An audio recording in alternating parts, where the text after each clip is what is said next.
দর্শক, এই মুহূর্তে নিম্ন আদালতে আছেন আমাদের সিনিয়র রিপোর্টার মহিবুল্লাহ মুহিব। সরাসরি কথা বলছি তার সাথে।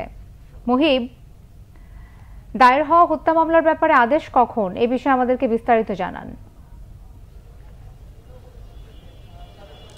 মিথিলা, আপনাকে ধন্যবাদ। আমি এই মুহূর্তে রয়েছি ঢাকা মেট্রোপলিটন ম্যাজিস্ট্রেট আদালতের সামনে। আপনি ইতিমধ্যেই জেনেছেন যে সাবেক প্রধানমন্ত্রী শেখ হাসিনার বিরুদ্ধে হত্যা মামলা দায়ের হয়েছে।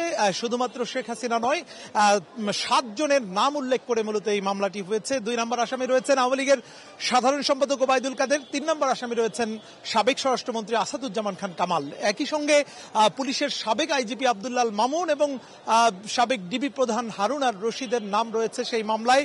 নাম রয়েছে বিপ্লব কুমার সরকারের। এছাড়া যেই মামলায় অজ্ঞাতনামা আসামি রয়েছে তাদের বিশেষ করে ঢাকা মেট্রোপলিটন পুলিশের যারা নিয়োজিত ছিলেন, বিশেষ করে ছাত্র আন্দোলনকে দমানোর জন্য যারা গুলি চালিয়েছিলেন, সেই অজ্ঞাতনামা আসামিদেরকেও কিন্তু আসামি করা হয়েছে। কিছুক্ষণ আগে আমরা এই মামলার যিনি বাদী, আদাবরের একজন ব্যবসায়ী, তার সঙ্গে কথা বলেছিলাম। তার নাম হচ্ছে এস.এম. আমির হামজা শাতিল।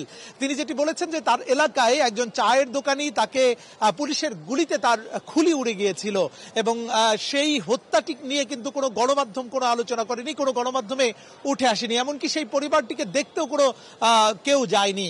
এরকম অসংখ্য মানুষের মৃত্যু হয়েছে, শিশুদের মৃত্যু হয়েছে, শিক্ষার্থীদের মৃত্যু হয়েছে, পথচারীদের মৃত্যু হয়েছে এই আন্দোলনে। বিশেষ করে পুলিশ যে এই আন্দোলন দমাতে গিয়ে গুলি চালিয়েছে, সেই গুলিতে যারা হতাহত হয়েছেন সেই বিষয়টি কিন্তু এই মামলায় স্পষ্টভাবে উঠে এসেছে। তিনি যেটি বলেছেন যে এই মামলার ইতিমধ্যেই কিন্তু পর্যালোচনায় রেখেছেন মেট্রোপলিটন ম্যাজিস্ট্রেট আদালত এবং কিছুক্ষণের মধ্যেই হয়তো এই আদালত তাদের আদেশ জারি করবেন। সেই আদেশের জন্য আমরা অপেক্ষা করছি। আমরা কথা বলেছিলাম আইনজীবীর সঙ্গেও, তিনি যেটি বলেছেন যে কিছুক্ষণের মধ্যেই হয়তো এই মামলার যে আদেশ সেটি হতে পারে। তো আমরা আদেশের অপেক্ষায় রয়েছি মিথিলা। আমরা আদেশ হলে আবারও আপনাকে জানিয়ে দেব। মুহিব, আপনাকে ধন্যবাদ।